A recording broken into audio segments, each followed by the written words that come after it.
galactic conclave met above the blue giant star Kelpies, where light bent like glass and space shimmered with old power. The station itself was ancient, older than most civilizations still alive. Its halls were carved from black alloy that had witnessed 1,000 wars and forgotten victories. Today, a new species was being judged. They called themselves humans. Ambassador Threx of the Varn Collective clicked his mandibles in amusement as a hologram of Earth rotated in the center of the chamber. A small blue world. Thin atmosphere. Gravity higher than average. Primitive compared to most members of the conclave. Let us be honest, Threx said, his translator humming smoothly. They are late. They are divided. And their technology is crude. Chemical rockets, fission weapons, slow warp drives. Hardly worth concern. Several delegates agreed. Light pulses of approval flashed from the crystalline beings of Elera. Even the massive Coral Dominion, conquerors of 30 systems, rumbled with quiet laughter. At the far edge of the chamber, a single human stood. Admiral Elena Carter, wearing a dark uniform with no decorations beyond a small blue and white emblem of Earth. She stood straight, hands behind her back, face calm. Her eyes followed the room, not missing a single reaction. She did not interrupt. The speaker of the conclave, a floating being of shifting light known as Valor, turned toward her. Human representative, Valor said. Your species has been accused of violating border space, developing prohibited weapons and refusing oversight. How do you answer? Carter stepped forward. We didn't violate your borders, she said evenly. You expanded them. We didn't develop prohibited weapons. We survived first contact with pirates using what we had. And we refuse oversight because no one here offered protection when we were attacked. The chamber stirred. Threx waved a claw. Pirates are a minor inconvenience. Many young species face them. Yes, Carter replied. Most young species don't survive them. A projection appeared, human ships burning in space, cities bombarded, civilians fleeing underground shelters. The images were raw and unfiltered. These attacks, Carter continued, killed over 300 million of us. Silence followed. The coral delegate leaned forward, massive tusks scraping metal. And yet you still stand, he growled. How? Carter met his gaze. Because humans adapt, she said. Fast. Elsewhere, the decision. In a hidden chamber far from the conclave, the true powers watched. The Aurelian Synod, ancient and subtle, had guided galactic politics for millennia. They did not rule openly. They nudged, manipulated, removed threats quietly. A human civilization that learned too fast was dangerous. They are unstable, one Aurelian whispered. Emotional. Violent. Efficient, another corrected. Their war output doubled in 5 cycles. The Synod reached consensus. Humanity would not be allowed to rise unchecked. They would be tested. First blood. The test came sooner than expected. 3 weeks after the conclave session, human colony Haven 9 went dark. No distress call. No debris field. Just silence. Admiral Carter stood in the command center of Earth's orbital defense ring as the report arrived. Her jaw tightened, but only for a second. Who? Asked General Arun Malik beside her.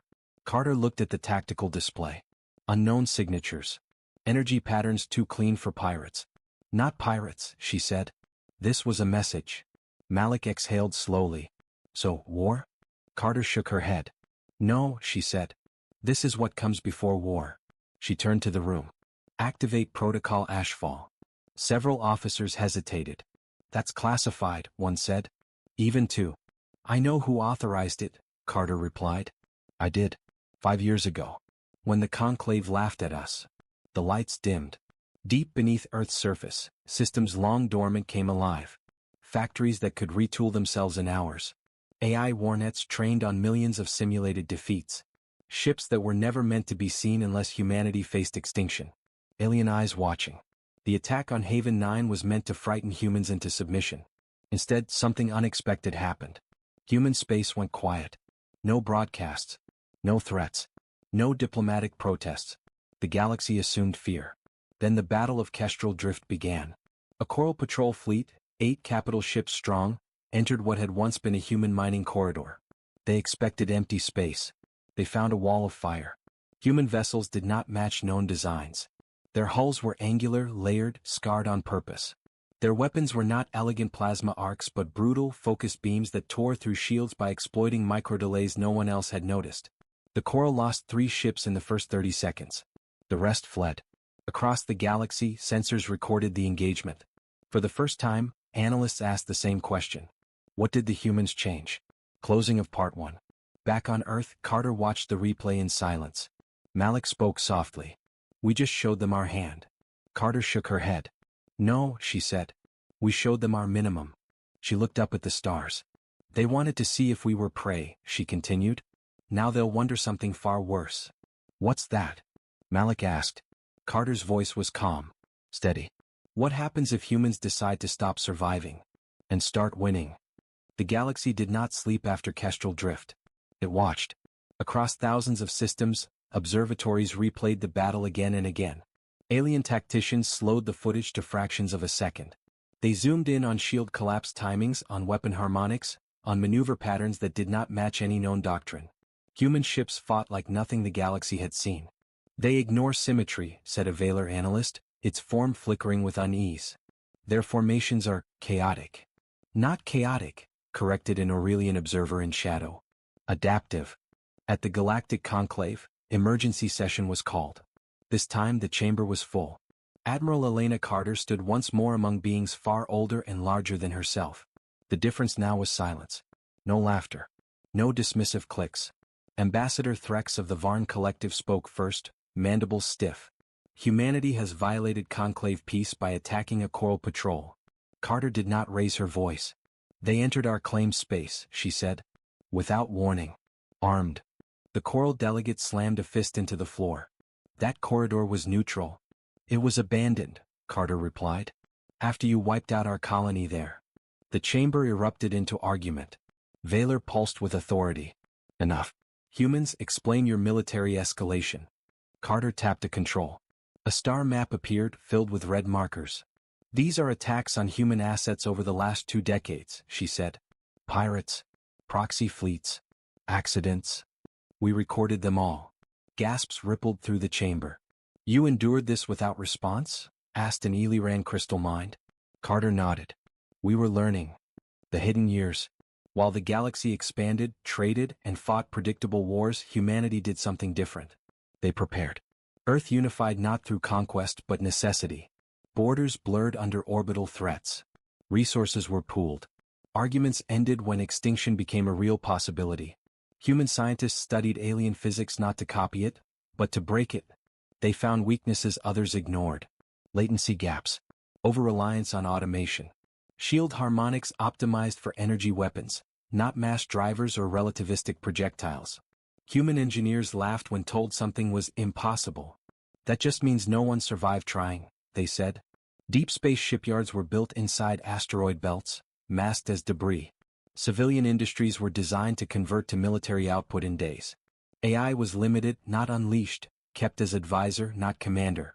Humans trusted human unpredictability more than perfect logic. The Synod moves. The Aurelian Synod watched all of this with growing alarm. They are accelerating, one whispered. Their learning curve is exponential. Then tighten the net, said another. Force them into open war. The galaxy will crush them. The Synod whispered into receptive minds. Trade routes shifted. Border disputes flared. Old rivalries were reignited, always pointing toward human space. Soon humanity stood alone. Or so it seemed. Battle of Black Halo. The trap was sprung at Black Halo, a neutron star wrapped in wreckage from ancient wars. A combined fleet, Coral heavy cruisers, Varn carriers and mercenary squadrons, jumped in expecting to erase a forward human outpost. Instead they found a single human ship drifting silently. Small. Scarred. Unimpressive. This is bait, a Coral commander growled. They fired anyway. The ship did not dodge. It detonated. Not as a weapon, but as a beacon. Space folded. Human fleets emerged not from hyperspace lanes, but from microjumps inside the gravity well, something every known civilization believed suicidal. The galaxy was wrong. Human ships appeared everywhere. Above. Below. Behind. Weapons fire was brutal and close. No warning shots. No formal challenges. Alien shields failed under kinetic storms they were never designed to stop.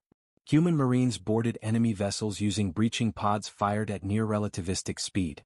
Inside the corridors of a Varn carrier, Threx's cousin watched in horror as humans advanced through smoke and fire. They did not chant. They did not scream. They communicated in short bursts, moved with terrifying coordination, and adapted instantly when plans failed. Within minutes, Black Halo was silent. Half the invading fleet was destroyed. The rest surrendered. For the first time in recorded history, the Coral Dominion sued for ceasefire in open channels. Fear spreads. News traveled fast. Neutral worlds began closing borders. Old alliances fractured. Smaller species openly requested human protection. At the conclave, Vaylor addressed Carter with a tone never used before. "What do humans want?" the speaker asked. Carter paused. Then she said, "To be left alone. To exist. To ensure no one ever decides our extinction is convenient again." Threx's voice trembled. "And if the galaxy refuses?" Carter looked around the chamber. "Then we will do what we have always done," she said. "We will survive." A revelation. That night, a message was intercepted by human intelligence. Aurelian encryption. Ancient. Confident. "You are dangerous," it said. "And danger must be controlled." Carter watched the translation scroll. Then she smiled for the first time in weeks. "Found you," she whispered. She turned to her staff. "Prepare diplomatic channels," she ordered. "And activate Phase 2. General Malik raised an eyebrow. "Which one is that?" Carter's eyes reflected the stars. "The one where we stop reacting," she said. "And start deciding the future of the galaxy." The galaxy had always believed in balance. Old powers rose. Young powers fell. Trade kept peace and war followed rules written in ancient blood. The Galactic Conclave was not perfect, but it was accepted, because nothing stronger had ever challenged it. Humanity was changing that belief. The signal no one was meant to hear. Deep within Earth's shadowed orbit, a human listening station recorded the anomaly. It was not a message. Not quite. A distortion in subspace, layered, recursive, and deliberately hidden beneath the noise of normal faster-than-light traffic. To most species, it would have been invisible. Human analysts noticed it because it didn't look natural. "Pattern confirmed," said Dr. Yara Chin, eyes locked on cascading data. "This isn't communication. It's coordination." Admiral Elena Carter leaned closer. "Origin." Chin hesitated. "Everywhere. And nowhere. It's like a distributed mind." Carter straightened. "The Synod," she said. For the first time, humanity had proof that the galaxy's true rulers existed, not as myth but as a network. Phase 2 begins. Humanity did not attack immediately. They studied. Captured alien ships were not scrapped. They were dissected. Not just physically but culturally. Human AI, restricted, focused, and relentlessly curious, mapped decision trees used by alien commanders. Patterns emerged. Most species relied on doctrine older than their civilizations. Most fleets followed rules that had never been challenged. And most terrifying of all, the Aurelian Synod did not command fleets. They guided choices. Influence replaced force. Fear replaced truth. "So we don't cut the head," General Malik said during a closed briefing. "We cut the strings." Carter nodded. "And we do it in public." The first exposure. At the next conclave session, humanity made its move. Carter requested the floor. Without waiting for approval, she projected data into the chamber. Encrypted messages, trade manipulations, recorded whispers between Synod agents and conclave delegates. Gasps echoed. Vaylor's light flickered violently. "This information is classified beyond." "It's classified because you were never meant to see it," Carter interrupted. The projection showed worlds ruined by coincidental wars. Species weakened just before annexation. Civilizations erased quietly. The name Aurelian Synod appeared again and again. Threx recoiled. "These are legends." "They were," Carter said. "Until now." The chamber descended into chaos. For the first time in history, the conclave fractured openly. The Synod strikes back. Exposure forced the Synod's hand. Human worlds began burning. Not with fleets, but with precision. Assassinations. Sabotage. Economic collapse triggered through corrupted trade algorithms. Terraforming systems failed. Orbital stations lost power simultaneously across multiple systems. Human losses were severe. In the ruins of Mars Station Theta, Carter watched rescue drones pull survivors from wreckage. "They're hitting us where we're weak," Malik said quietly. Carter shook her head. "No," she said. "They're hitting us where they think we're weak." She activated another channel. "Release the archives." The archives of Earth. Humanity shared something the galaxy never had. Their history. Unfiltered.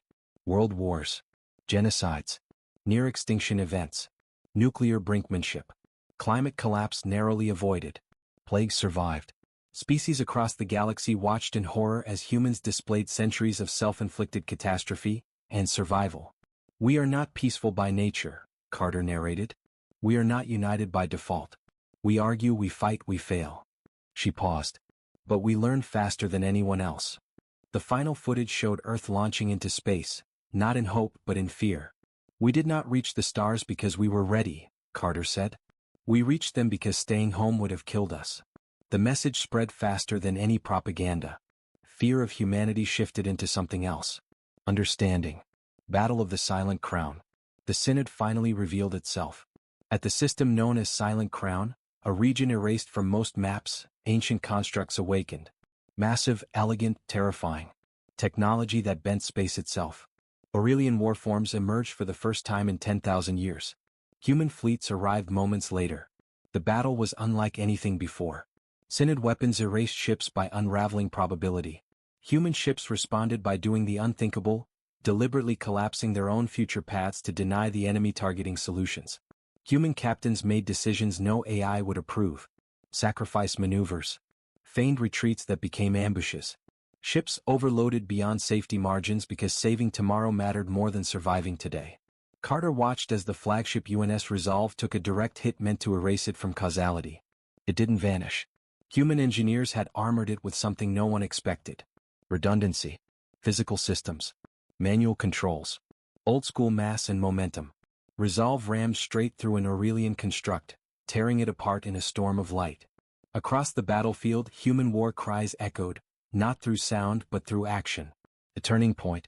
The Synod lost 3 constructs. They had never lost even one before. Aurelian whispers filled the void. These creatures are irrational. No, another replied. They are optimized for chaos. As the Synod withdrew, Carter opened a channel. This ends now, she said. You do not rule the galaxy. You manipulate it. The reply came cold and ancient. You cannot replace us. Carter's answer was simple. We don't need to, she said. We just need to make you unnecessary. Closing of Part 3. As the battle debris drifted, something fundamental changed. For the first time, the galaxy saw the truth. Humanity was not rising to power. They were breaking the concept of power itself. And the war was no longer about survival.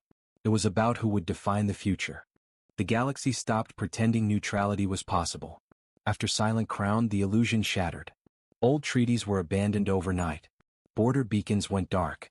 Entire sectors declared emergency rule as fear spread faster than any fleet. And at the center of it all stood humanity, still bleeding, still outnumbered, and now impossible to ignore. Enemies become neighbors. At first, the requests came quietly. A single Eliran trade enclave sent a message to Earth, encrypted and trembling. We do not wish to fight you. We fear those who command from shadows. Then another. And another. Worlds that had once voted against humanity in the conclave now asked for protection corridors. Minor species offered shipyards. Data vaults long sealed were opened to human analysts. The Coral Dominion, proud conquerors, sent a war envoy. Admiral Carr of the Coral stood before Carter in a neutral station, tusks scarred and eyes hard. My people fought you, he said. We lost ships. Warriors. Honor. Carter nodded. And yet you're here. Carr exhaled slowly. Because we learned something, he growled. You fight like a species that expects to be hunted forever. Carter didn't deny it. Carr placed a data crystal on the table. Coordinates. Synod relay hubs. Ancient hidden. We never understood their purpose. Why give this to us? Malik asked. Carr's voice dropped. Because if the Synod wins, there will be no more conquerors. Only puppets. The human choice. Human high command convened beneath Earth's surface, where oceans pressed against reinforced walls. We can end this faster, argued one strategist. Target civilian worlds aligned with the Synod. Force surrender. The room fell quiet. Carter stood slowly. No, she said. All eyes turned to her. We survive because we decide who we are during extinction-level events, she continued. The Synod manipulates from the shadows. If we become them, then they win, no matter who controls space. A younger officer frowned. That limits our options. Carter met his gaze. So did gravity, she said. We learned to leave it anyway. The decision was made. Humanity would fight total war. Without losing its moral center. The coalition of the willing. The announcement shocked the galaxy. Humans did not declare an empire. They did not demand tribute. Instead, Carter addressed every open channel. "We are forming a coalition," she said. "Not of species but of choice. No forced allegiance. No hidden rulers. Shared defense. Shared truth." The response was immediate and explosive. Worlds long oppressed by quiet manipulation joined openly. Others watched, hesitant, torn between fear of humanity and hatred of the Synod. The galaxy split, not by species but by belief. Synod's gambit. The Aurelian Synod responded with its boldest move yet. They activated the Meridian Engine. Ancient. Mythical. Fear. A construct capable of collapsing hyperspace corridors across entire sectors, isolating worlds, starving fleets, and erasing interstellar civilization itself. If activated fully, the galaxy would fracture into silent islands. Human intelligence detected the activation too late. "Time to impact?"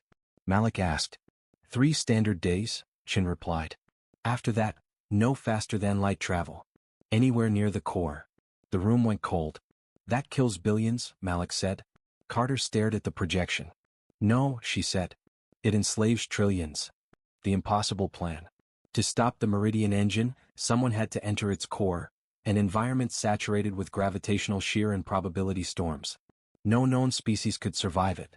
Human engineers studied the schematics, then laughed. "Why are you smiling?" Malik asked one of them. "Because this thing was designed by beings who value perfection," she said. "They didn't plan for improvisation." The plan was insane. A small human strike group would enter normal space inside the engine's distortion field, flying manually, no AI assistance, using visual navigation and physical instincts. No simulations, no guarantees, just human judgment. Into the storm. The strike group launched from a hidden carrier. 5 ships. No backup.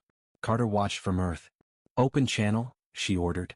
The lead pilot's face appeared, Captain Jax Rowan, eyes steady. "Admiral," he said. "If this works, tell the galaxy we didn't do it to rule them." Carter swallowed. "I will." The ships entered the distortion. Sensors failed instantly. To the outside galaxy they vanished.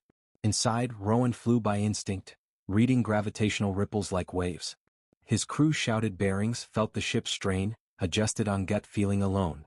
Alien observers would have called it madness. Humans called it flying. They reached the core. Rowan armed the device. Not a bomb but a logic virus, designed to force the Meridian Engine to calculate contradictory outcomes until it shut itself down. "Sending now," Rowan said. The engine screamed, not in sound but in reality. Then, silence. Aftermath. Hyperspace stabilized. Across the galaxy, fleets regained mobility. Worlds breathed again. The Synod had lost its ultimate weapon. Carter received a final transmission from Rowan's ship, damaged, limping but alive. The command center erupted in relief. Malik looked at Carter. "They tried to break the galaxy," he said. "And failed." Carter nodded slowly. "Yes," she said. "And now they will stop hiding." She looked toward the stars, where ancient powers gathered their remaining strength. The final war is coming. The Aurelian Synod had lost subtlety. For 10,000 years they ruled by whispers and pressure, never revealing their full strength. Now, stripped of secrecy and cornered by a species that refused to break, they chose fear. Not war. Erasure. The Star Eaters awaken. Across forgotten systems, ancient objects began to move. They were not ships. Not stations. They were Star Eaters, vast constructs buried inside dead suns, designed to destabilize stellar cores. Once activated, a star would burn violently, collapse, or explode, sterilizing everything nearby. The Synod activated 12. Human sensors detected the first collapse near the Helion verge. A yellow star dimmed, then screamed in radiation. A human colony died in seconds. No evacuation. No warning. The galaxy watched in horror. "They're killing stars," Malik whispered. Carter closed her eyes. "They're trying to teach us despair," she said. "They don't understand us at all." Panic and fracture. The coalition shook. Some allies withdrew fleets to protect home systems. Others demanded immediate retaliation, regardless of civilian loss. In the conclave chamber, chaos reigned. "You provoked this." Threx shouted at Carter. "Your defiance did this." Carter's voice cut through the noise. "No," she said. "Their fear did." She projected live feeds, human evacuation efforts under collapsing skies, Engineers dying to hold fusion reactors stable long enough for civilians to escape. We will not answer genocide with surrender, Carter continued. And we will not answer it by becoming monsters. A delegate screamed. Then what do you do when the enemy burns suns? Carter answered without hesitation. You protect people, she said. And you make burning suns unacceptable. Humanity bleeds. The Synod focused its attacks on human space. Earth itself was targeted. A Star Eater slipped through deep space defenses, emerging inside the solar system, hidden behind Mercury's orbit. Alarms screamed. Evacuation plans activated, but there was no way to move billions in time. Carter stood in Earth's Defense Command as scientists raced. Time until ignition? She asked. 12 hours, Chin replied. If it reaches the sun's inner gravity well, we're finished. Silence filled the room. Then Carter spoke. Prepare the sun shield. Every head snapped toward her. That's theoretical, Malik said. It was never meant to be used unless extinction was the alternative, Carter finished. That moment is now. The human shield. The sun shield was humanity's most desperate creation. A network of massive autonomous structures designed to absorb, redirect, and physically push stellar energy. Built in secret. Untested at scale. As the Star Eater approached, human fleets formed a barrier, not to fight but to buy time. Ships burned. Crews died. The shield deployed. For a moment it looked like failure. Then the sun flared, and bent. Energy curved around the shield, redirected outward. The Star Eater was caught in its own gravity weapon and torn apart by the forces it tried to unleash. Earth survived. The galaxy gasped. They defended a star, whispered an Eliran observer. Who does that? Carter's answer was broadcast. A species that grew up knowing its home could kill it at any time, she said. And learned to live anyway. The betrayal. Victory was short-lived. In the aftermath, a trusted coalition world, Sereth Prime, opened its defenses to human aid ships. Was a trap. As human relief fleets entered orbit, Sereth's planetary guns turned on them, powered by Synod technology hidden for decades. Thousands died in minutes. The betrayal shattered morale. Malik slammed his fist into the table. They were with us. Carter stared at the wreckage feed. No, she said quietly. They were afraid. A transmission cut through. An Aurelian voice, cold and triumphant. You see now, it said. Trust fails. Unity fails. Only control endures. Carter responded, her voice steady despite the grief. You mistake us, she said. We don't need perfect unity. She leaned closer to the camera. We need enough. Humanity's darkest hour. The Synod had activated 4 more Star Eaters. Human fleets were stretched thin. Resources dwindled. Entire worlds prepared for the worst. On Earth, civilians volunteered for defense industries, knowing it made them targets. Artists painted over bunkers. Children learned evacuation drills like games. The galaxy watched a species refuse to collapse. Kar of the Coral sent a message. My warriors will die for this cause, he said. Because we would rather die free than live guided. Worlds that had stayed neutral began to arm. The Synod realized too late. Terror had unified what fear could not. Closing of Part 5. Admiral Carter stood alone in the quiet command chamber, stars reflected in her eyes. We're running out of time, Malik said softly. Carter nodded. Yes, she replied. So are they. She turned toward the final battle plans. Coordinates marked Aurelian origin. They showed us how to end worlds, she said. Now we show them how humans end wars. The final offensive did not begin with a declaration. It began with silence. Across human space, fleets powered down non-essential systems. Civilian traffic vanished from hyperspace lanes. Shipyards went dark. Even Earth reduced its broadcasts to a whisper. To the galaxy it looked like exhaustion. To the Synod it looked like collapse. They were wrong. The Long March. Human fleets did not mass into a single armada. That would have been predictable. Instead, they moved like a storm system. Dozens of independent task forces, each capable of fighting alone, each linked by human command doctrine that valued intent over orders.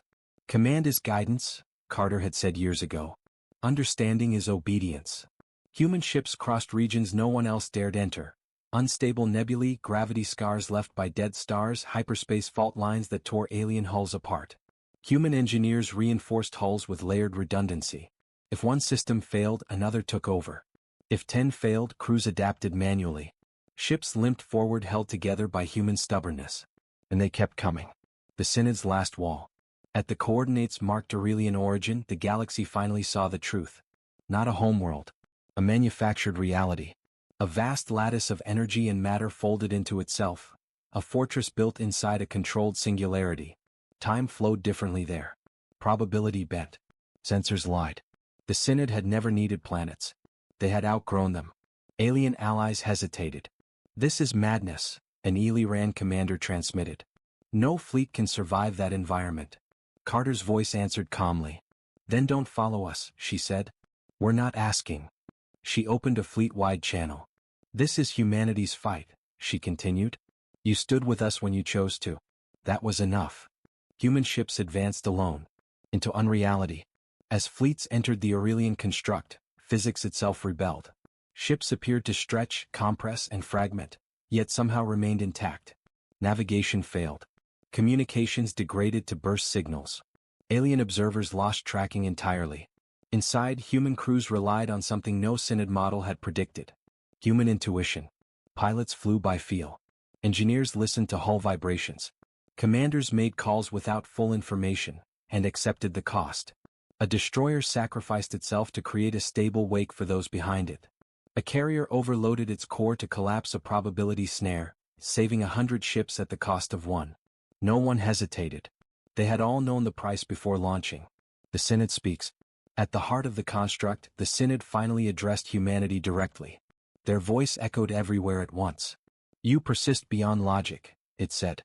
"You endure beyond reason." Why? Carter's image appeared on every human display. "Because logic doesn't love," she said. "Reason doesn't mourn. You tried to reduce existence to equations." She paused. "We are the variables you cannot remove." The Synod responded coldly. "Then you will be corrected." The apex maneuver. The Synod unleashed everything. Reality weapons. Probability erasure. Temporal feedback loops. Human losses were catastrophic. Entire task forces vanished. But each loss fed the plan. Deep within the construct, a small group of ships slipped through unnoticed, not because they were stealthy, but because the Synod dismissed them as irrelevant. Among them was the UNS Resolve, battered and barely functional. Inside, Carter stood beside General Malik. "This is it," Malik said. "Once we trigger it, there's no retreat." Carter nodded. Humanity's final weapon was not a bomb. It was a truth engine. A massive data cascade designed to force the Synod's distributed consciousness to experience contradiction.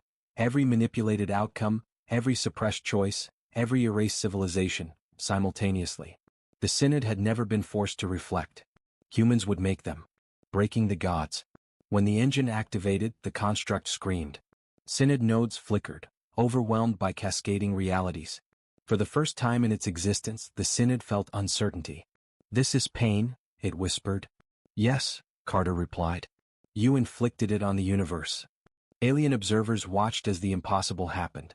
The Aurelian construct began to fracture, not physically but conceptually. Its control over probability weakened. Its influence collapsed. The Synod tried to shut down. Human ships rammed damaged nodes, held corridors open, died to keep the cascade flowing. Malik looked at Carter, blood on his temple. "We won't all make it." Carter smiled faintly. "We never needed to." The choice. As the Synod unraveled, it sent one final message. "We can end this," it said. "You can take our place." Carter answered without hesitation. "No," she said. "The galaxy doesn't need gods." She pressed the final command. Instead of annihilation, the truth engine severed the Synod, breaking its collective consciousness into isolated fragments, incapable of control. The masters were reduced to individuals. For the first time in 10,000 years, they were merely people. Closing of Part 6. The construct collapsed. Human fleets limped out of unreality, shattered but alive. Across the galaxy, invisible pressure lifted. Old fears faded. Species felt free. Carter watched the stars stabilize. "It's done," Malik said weakly. She nodded. "Yes," she replied. "But now we have to live with what we proved." The galaxy did not celebrate. There were no grand parades drifting between stars, no universal declarations of triumph. Victory arrived quietly, like dawn after a night so long that many had forgotten light was possible. The Aurelian Synod was gone. Not destroyed, ended. And the universe had to learn how to breathe without invisible hands guiding every choice. The silence after God's fall. For weeks, hyperspace lanes flickered unpredictably as ancient systems recalibrated. Trade routes collapsed and reformed. Empires paused, uncertain how to act without whispered direction. Worlds that had been protected by synod manipulation discovered they had never truly governed themselves. Fear followed. But so did possibility. On Earth, Admiral Elena Carter stood before the United Assembly. She looked older now. The war had carved years into her face. "We didn't win peace," she said. "We won responsibility." Screens showed the cost.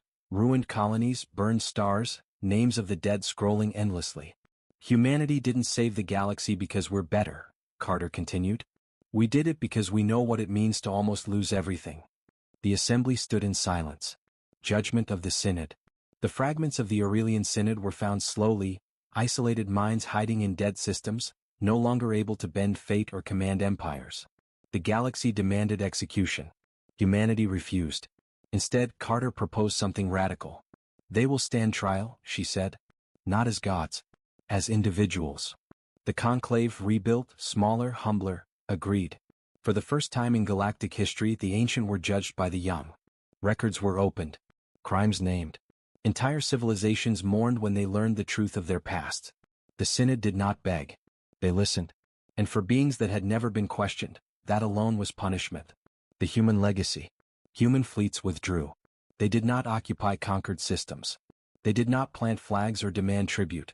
Instead, they left behind something far more dangerous. Examples. Manual controls returned to alien ships. Redundancy replaced elegance. Command doctrines shifted from rigid obedience to adaptive intent. Alien academies began studying human history, not their weapons but their failures. Worlds rebuilt their governments without hidden guidance. Some fell apart. Others flourished. Humanity did not intervene unless asked. And even then they offered help, not control. A final conclave. Years later, the conclave met again above Kelry's. The chamber looked the same. The galaxy did not. Admiral Carter, now simply Elena, stood once more among the delegates. Vaylor addressed her.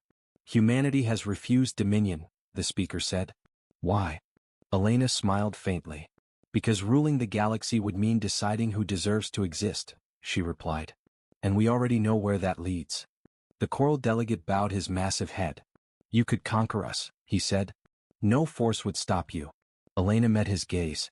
"Yes," she said simply. "And that is exactly why we won't." The question that followed. A young species, barely spacefaring, asked the question the galaxy still feared. "What are humans now?" it asked. "Saviors? Guardians? Apex predators?" Elena considered this.